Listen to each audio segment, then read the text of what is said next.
ಈ ಬಾರಿಯ ವಿಶ್ವವಿಖ್ಯಾತ ಮೈಸೂರು ದಸರಾ ಮಹೋತ್ಸವದ ವಿಜಯದಶಮಿ ಜಂಬೂ ಸವಾರಿ ಮೆರವಣಿಗೆಗೆ ಕೇವಲ 29 ದಿನಗಳು ಮಾತ್ರ ಬಾಕಿ ಇರುವ ಹಿನ್ನೆಲೆಯಲ್ಲಿ ಜಂಬೂ ಸವಾರಿ ಮೆರವಣಿಗೆಯ ದಿನ 750 kg ತೂಕದ ಚಿನ್ನದ ಅಂಬಾರಿಯನ್ನು ಹೊತ್ತು ಸಾಗುವಂತಹ ಅಭಿಮನ್ಯುವಿಗೆ ಇಂದಿನಿಂದ ಭಾರ ಹೊತ್ತು ಸಾಗುವಂಥ ತಾಲೀಮನ್ನು ಆರಂಭಿಸಲಾಯಿತು. ಅರಮನೆಯ ಕೋಡಿ ಸೋಮೇಶ್ವರ ದೇಗುಲದ ಬಳಿಯಲ್ಲಿ ಸಾಂಪ್ರದಾಯಿಕವಾಗಿ ಒಂದು ಅಭಿಮನ್ಯುವಿಗೆ ಒಂದು ಪೂಜೆ ವಿಧಾನಗಳನ್ನು ನೆರವೇರಿಸಲಾಯಿತು.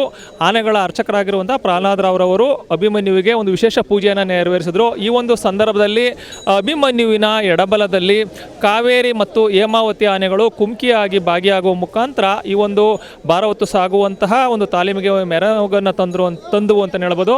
ಇನ್ನು ಮೊದಲನೇ ದಿನದ ಒಂದು ತಾಲೀಮಿನ ವೇಳೆಯಲ್ಲಿ ಅಭಿಮನ್ಯುವಿನ ಬೆನ್ನಿನ ಮೇಲೆ ಗಾದಿ, ನಮ್ದ ಮತ್ತು ಚಾರ್ಜಮ್ ಅಂದರೆ ಒಂದು ಕಬ್ಬಿಣದ ತೊಟ್ಟಿಲಿನ ಮಾದರಿಯಲ್ಲಿರುವಂಥ ಒಂದು ಪರಿಕರ ಅದನ್ನು ಕಟ್ಟಲಾಯಿತು. ಆ ಬಳಿಕ ಒಂದು 300 kgಯಷ್ಟು ಮರಳಿನ ಮೂಟೆಗಳನ್ನು ಹಾಕುವ ಮುಖಾಂತರ ಮೊದಲ ದಿನ ಅಂದಾಜು ಅಂದರೆ ಒಂದು 500 kg ತೂಕದಷ್ಟು ಭಾರವನ್ನು ಅಭಿಮನ್ಯುವಿನ ಹೆಗಲಿಗೆ ಏರಿಸಿ ಹೊತ್ತು ಸಾಗುವಂತೆ ಒಂದು ತಾಲೀಮನ್ನು ನಡೆಸಲಾಯಿತು.